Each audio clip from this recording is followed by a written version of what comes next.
எனக்கு மட்டும் ஏன் இப்படி நடக்கிறது? கர்ணன் கிருஷ்ணரிடம் கேட்டான். கண்ணா, நான் பிறந்ததும் என் தாய் என்னை ஆற்றில் விட்டார்.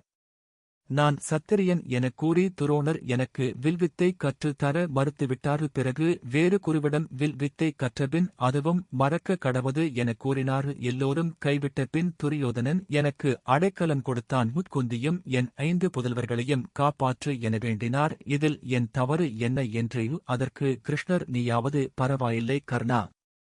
நான் சிறையில் பிறந்தேன், மாட்டுக் கொட்டிலில் வளர்ந்தேன். எனவே யாருக்கு என்ன நடக்க வேண்டும் என்பது கடவுளின் தீர்ப்பு. இதைக் கேட்ட கர்ணன் கிருஷ்ணனை விட தன் நிலைமையே பரவாயில்லை என நினைத்தான். ஏமாற்றப்பட்டவனும் வேண்டுகிறான், ஏமாற்றியவனும் வேண்டுகிறான். நம்மால் சமாளிக்க முடிந்த கஷ்டங்களை தான் கடவுள் நமக்கு கொடுப்பார். ஒவ்வொருவரும் நமக்கு நாமே சின்ன சின்ன சோதனைகளை வைத்து அதில் முன்னேறி நம்மை நாமே பக்குவப்படுத்த வேண்டும்.